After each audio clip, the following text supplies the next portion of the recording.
and welcome to Finance Conversation. This is the 15th episode of the Merging Life and Money Show, and I am super excited to be here with you. For those of you who do not know me, I am your host, Marie-Jo César. I help frustrated professional women acquire and apply the relevant financial skills and knowledge they need to take control of their money from the inside out, manage their finances, and understand that they can live their best life with the money they have. Thank you for joining in today. If you are watching the replay, make sure to type #replay in the chat and leave me some comments and questions. Welcome, welcome, and welcome. I come to you live every Thursday at 5 p.m. Pacific Standard Time to share valuable information about how to achieve financial wellness and live your life with means and meaning. Today's show is the second episode of a new series titled The Scoop on Women and Money. I will be talking about the pay gap. When I was looking at topics for this series, the pay gap was one of them, and I did not realize how controversial and political the topic was until I started to research it. I promise I will not engage in any controversy, and I will address this topic in a logical way. However, I would be remiss if I did not mention that this week, Tuesday, the Senate Republicans blocked legislation aimed at providing equal pay for working women in America. The bill would have helped strengthen protections for women and eliminate the gender pay gap. The bill addressed specifics of wage discrimination on the basis of gender.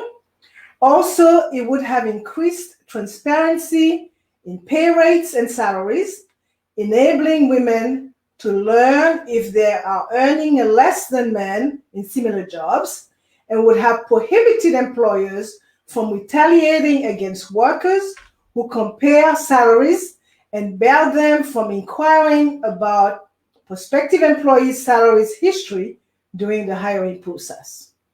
Here you have it. So grab a pen and a notebook, as you might want to take some notes to discuss further with family members, friends, colleagues, because it is about sharing value that could benefit others. If you have any comments or questions, make sure to put them in the chat. And if you want to talk to me directly, I will share my contact information later in the show. As you know, the main objective of the Merging Life and Money Show is to empower as many women as possible with what I know about money and finance. Today, I will talk about the pay gap as it relates to gender and race. I will focus on 3 points.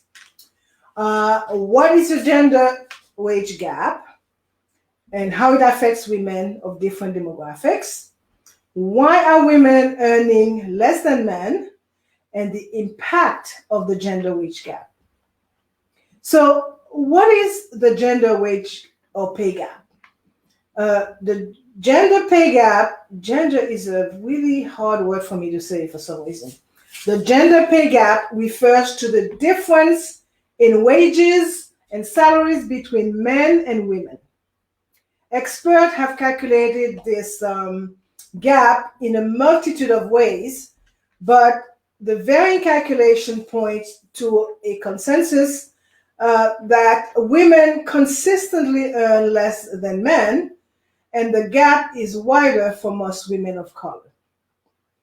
Currently, women make about 82.7% of what men make, and this translates to 83 cents to the dollar.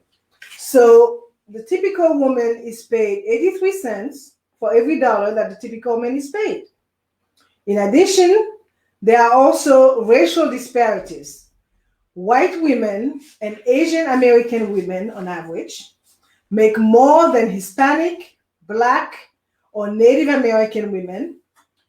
And this calculation is the ratio of median annual earnings for women working full-time year-round to those of their male counterpart. Pay and wages are not the only inequalities, okay? The type of jobs women do also fit that category.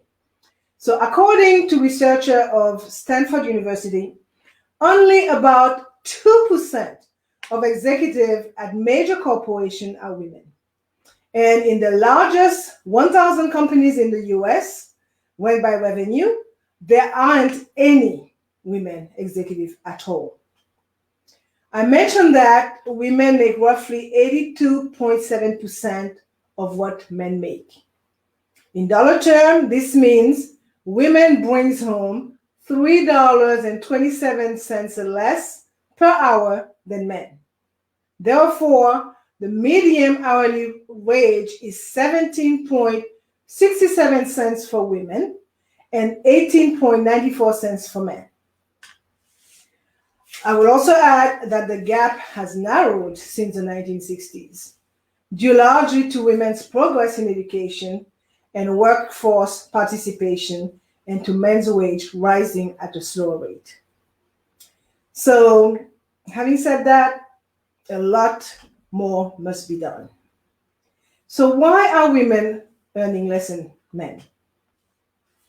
Based on the topic, based on the research that I was researching the topic, I found that there were really three main issues causing the gender gap, and they are segregation by occupation, motherhood penalty, and direct gender and race discrimination and bias.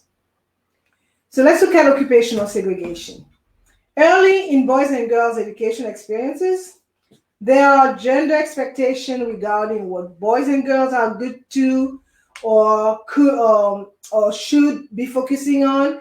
These different expectations, as well as external pressure to conform to stereotypes about gender roles, follow women and men into classes, into their extracurricular activities, their college major, and their career directions.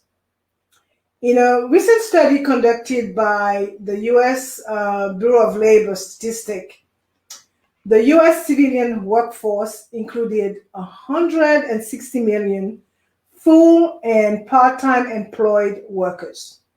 Of these, 53% were men and 47% were women. But women and men tend to work in a different kind of job, right?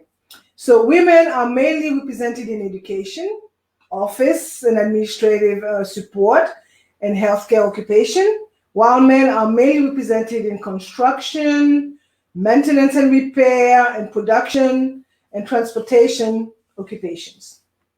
So segregation by occupation is a major factor behind the pay gap.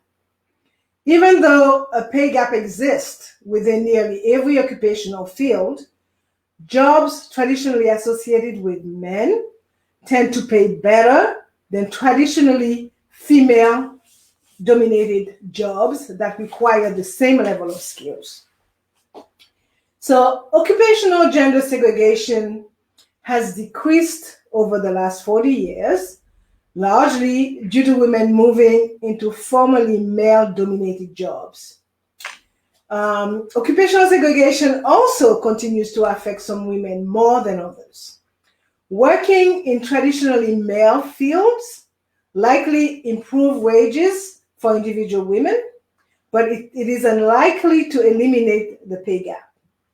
Women in such male-dominated jobs as computer programming still face a pay gap compared with men in the field, even though women in such jobs may be paid higher salaries than women in traditional female fields. And moving into a higher paying field can have diminishing return for women over time, believe it or not. A study of 50 years of US workforce data concluded that when an influx of women enters a previously male-dominated profession, average wages for the occupation as a whole actually decrease, even for men in the field. Really, I don't think that women are drawn to low-paying fields because they desire low pay.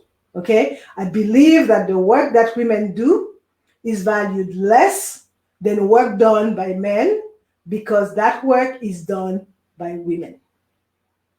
Lastly, what does the wage gap mean for American women?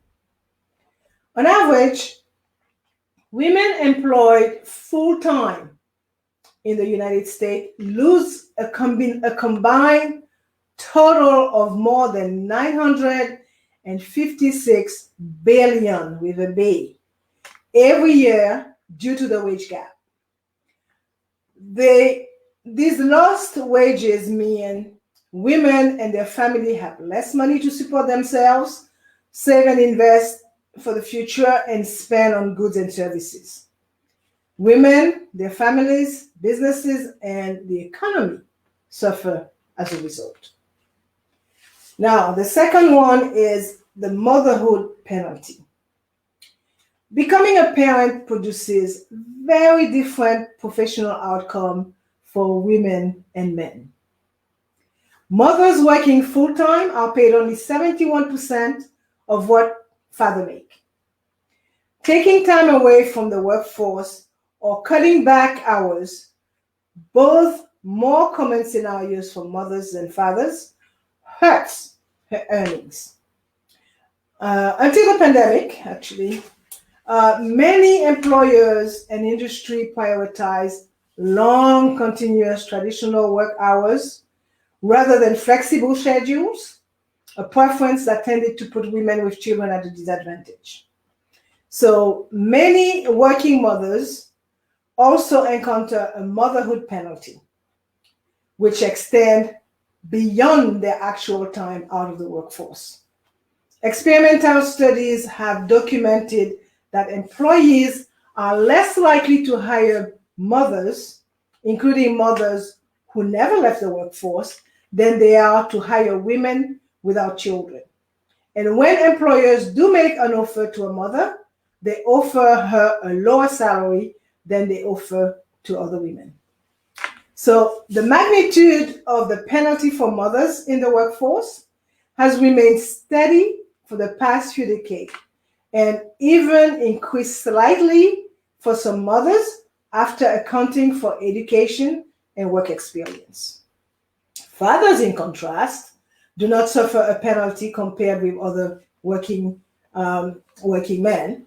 Many fathers actually receive a higher wage after having a child, known as the fatherhood bonus. The very different experiences of women and men who become parents are the result of gender norms and expectation, institutional system built around a worker who is not a primary caretaker, and a lack of systemic support for new parents in the United States. Nearly every other country in the world mandate access to paid leave for new mothers. And most developed countries provide similar leave for new fathers. In the United States, there is no national paid parental leave right or system. And only 15% of workers receive paid parental leave from their employers, according to 2017 US Bureau of Labor Statistics. As a result, most new parents must take shorter leaves than they would prefer, or return to work as soon as possible after childbirth to avoid lost wages. Another factor making it difficult for women to participate fully in the American workforce is the expectation they will continue to be primary caretakers. This gets further compounded by limited availability and high price of childcare. especially care for young infants and toddlers. Okay, the average price of childcare in the United States is $8,800 per child per year. And the average for infant in childcare center setting is $11,100. So costs are much higher in cities and states with higher cost of living, okay, according to a study conducted by Childcare Aware of America in 2017. So paying for childcare for one or more children may be impractical or even impossible for parents with low income, right? Well, mainly women. So as a result, mothers who might otherwise remain in the workforce may lose years of earnings and salary history as they care for their children. The last but not least issue causing the gender gap is direct gender and race discrimination and bias. Direct discrimination and bias against women in the workplace are corporate in the pay gap.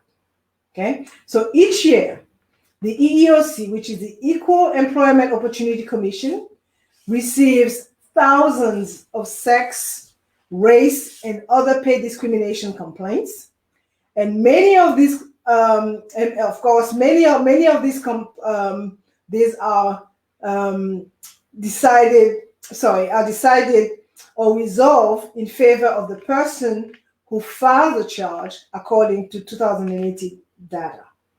In part, due to persistent sex discrimination, women are also less likely than men to reach the highest paying leadership and executive positions. Statistics show that pre-pandemic, women held very low percentages of private sector executive positions, and women of color were particularly unlikely to hold such position.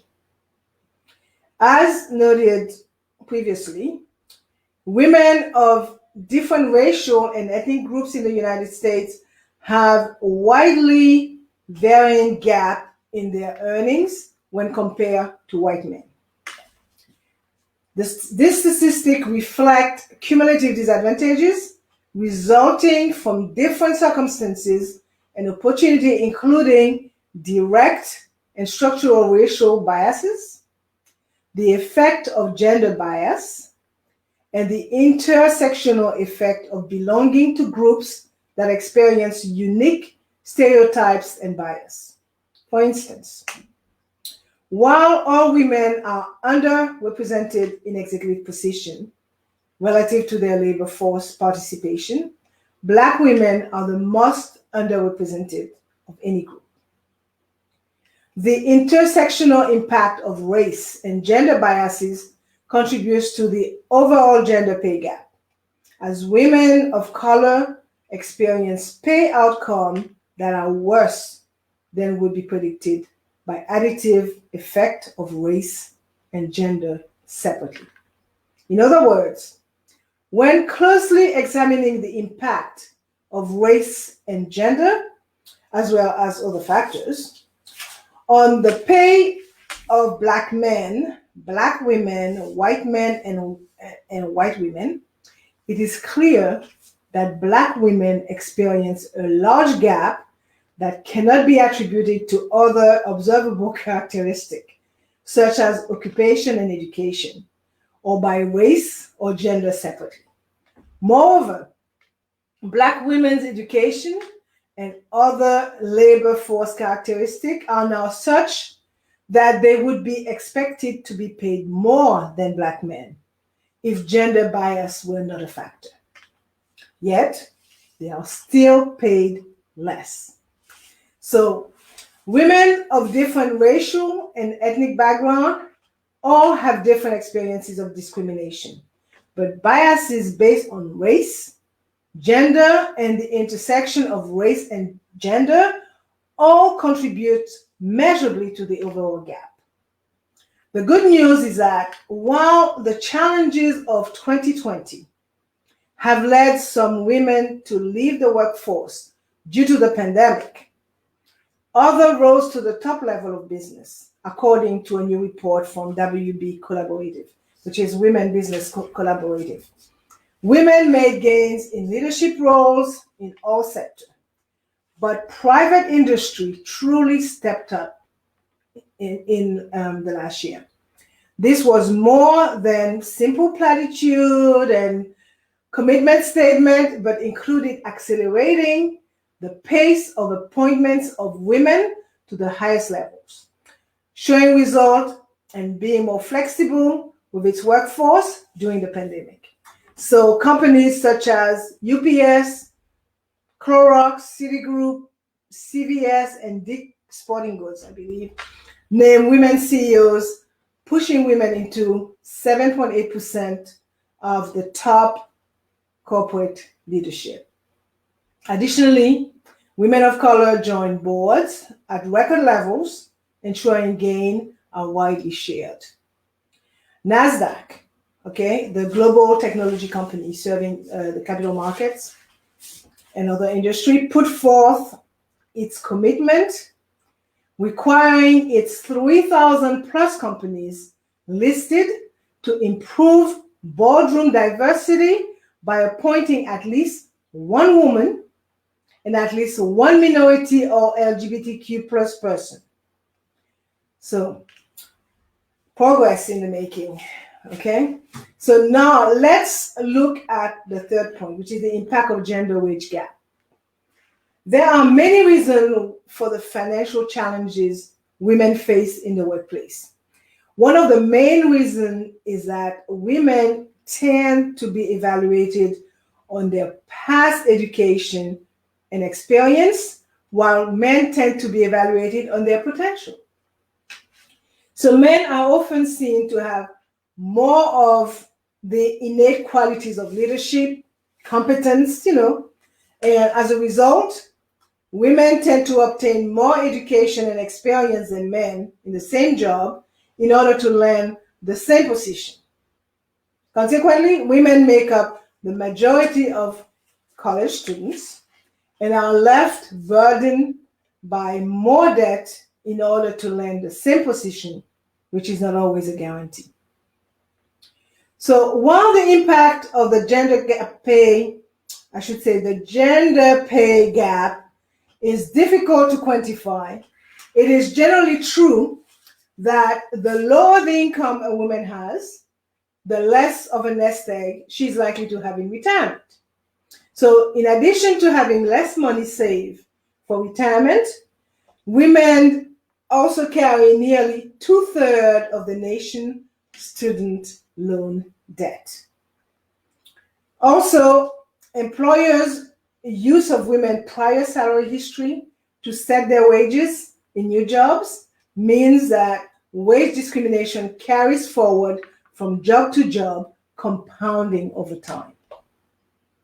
And because women typically are paid less than men during working years, women receive less income than men do from Social Security, pension, and other sources when they retire, right? And other benefits such as disability or life insurance are also smaller for women because these benefits usually are based on earnings, right? So other reasons that affect the pay gap are sexual orientation and gender identity.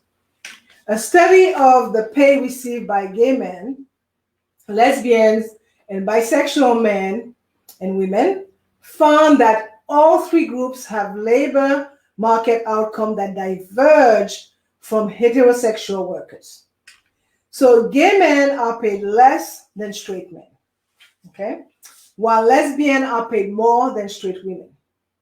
But both differences are attributed primarily to differences in family structure. Gay men do not receive the fatherhood bonus, right? So that many men receive. While lesbians are more likely than straight women to avoid the motherhood penalty due to a lower likelihood of having children. So When analyzing the gender pay gap, it's also important to include people who do not identify with the gender they had at birth. Like transgender people frequently experience harassment and discrimination in the workplace because of their gender identity, as well as discrimination and obstacle in other domains that further harm their economic security. In the final analysis, the gender pay gap is consistent across sexual orientation. Regardless of sexual orientation, women tend to have lower earnings than men. Therefore, eliminating the gender pay gap would lower poverty rates for couples that include at least one woman. So, how do we fix the gender wage gap? Is it even fixable? Because the gender pay gap has no one singular cause, there isn't a quick fix when it comes to reducing the pay disparity between men and women. Instead, there are a variety of different strategies that could be implemented at company, state, and national levels in order to narrow the gap. In many cases, these strategies may also result in more equitable working conditions and fair, transparent pay structures for all workers, regardless of gender. I identified a few of them while doing my little bit of research for the topic today. Raising the minimum wage and fixing pay disparities would be one. Increasing pay transparency. Implementing stronger protection for workers' rights to unionize and bargain collectively. Implementing fair scheduling practices. Expanding paid family and medical leave, increase access to childcare, stopping basing employee pay on salary history, and improving work-life synergies. So guys, listeners, followers, eliminating the wage gap would provide much needed income to women whose wages sustain their households. I'm going to wind down here. Still a lot to be said, and do a quick recap. Today I talked about what is gender wage gap. I talked about why are women earning less than men, and I also talk about the impact of the gender wage gap and how it might be fixed. Okay. So before I forget, let me share my contact information. You can reach me by sending me an email at mj@marijocesar.com or by sending me a DM via Messenger. And I am going to leave you with these last thoughts. The pay gap affects women from all backgrounds, at all ages, and at all levels of educational achievement. It has lifelong financial effects. It follows women throughout their time in the workforce and even after they leave the workforce. So closing the gender pay gap would have a large impact on women, their families, and the economy. Eliminating the gender pay gap by increasing women's pay to match that of women of the same age and education level would cut the poverty rate for all working women in half, regardless of their family structure. As you know, I like to end the show with a quote, and today's quote is from Barack Obama, and it reads, "Women are paid 77 cents on the dollar for doing the same work as men. It is not a myth. It is math, M-A-T-H. For more information about how to achieve financial wellness from the inside out and live a purposeful life with the money you have, join me next week, Thursday at 5 p.m. Pacific Standard Time, 6 p.m. Mountain Standard Time, 8 p.m. Eastern Standard Time, 9 p.m. Atlantic Standard Time, I will be discussing, I don't know yet, but something interesting. So thank you for being here today on the Merging Life and Money Show. I am your host, Marie-Jo César. I will be back again next week. Until then, continue merging life and money. Bye for now.